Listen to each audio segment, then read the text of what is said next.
welcome to Sports Talk with King Von. I want to start today off by saying the WNBA is the most boring thing in the entire world. I like most sports. In the off season of the Big Four, I'll even watch Korean squash just to have something to bet on. You know how crazy that is? I won't even watch the WNBA. I watched the whole entire All-Star game yesterday, and I realized why I don't like the WNBA as much as I like the NBA. In the NBA, I like the dunks. I like the high offense, high pressure, and some good defensive plays. In the WNBA, the way they can fix it is if they lower the rim from 10 foot to 8 or 9 so people can dunk. During the All-Star game, Brittany Griner had a rim-grazing dunk. You should not have the whole crowd go crazy for a rim-grazing dunk. You need it to happen more often to have more viewers. Also, they should move in the three-point line because most of them can't hit it from that far away. They are women. They should have better qualities than what the guys have to do. Okay, moving on to football, my actual sport that I know.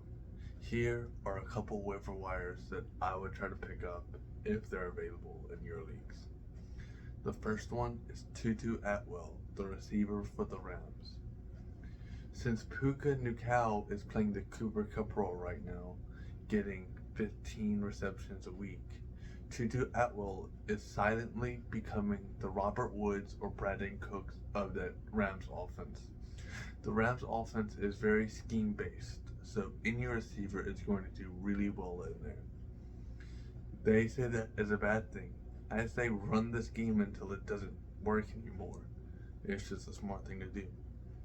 Okay, and this one may be a little late. The next one you should pick up is Ford, the running back for the Browns. Since Nick Chubb's gruesome injury, they're going to have to play him a lot this week versus the Titans. But a sneaky player I would pick up would be Kareem Hunt.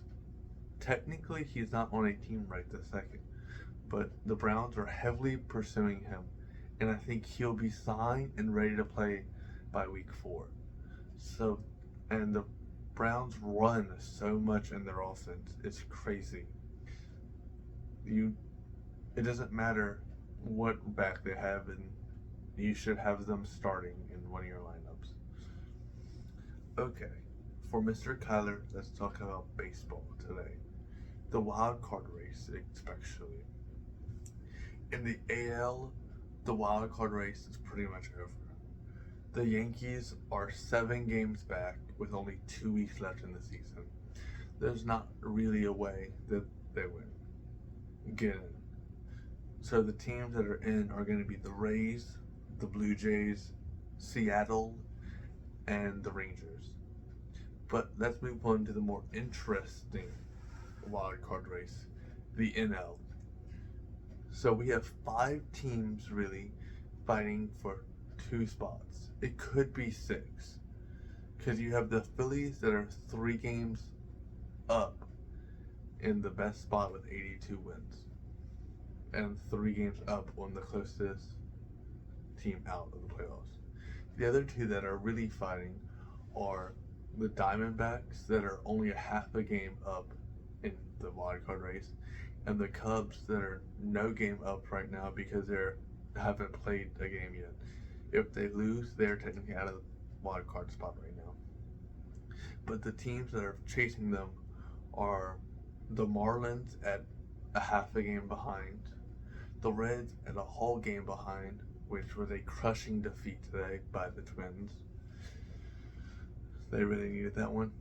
And the last team that really had a chance is the San Francisco Giants that are 3 games under the wildcard spot.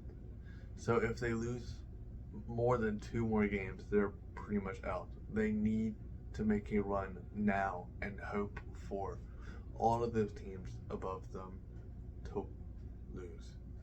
The two teams that I want to see in are the Diamondbacks, just because they have been bad for so long. It'd be cool to see them in the playoffs. And the second one would be the Reds. I don't really watch baseball, but I know Elly De La Cruz, and he is really fun to watch. Okay, and back to football. Aaron Hernandez is dead. Thank you for watching Sports Talk with King Von.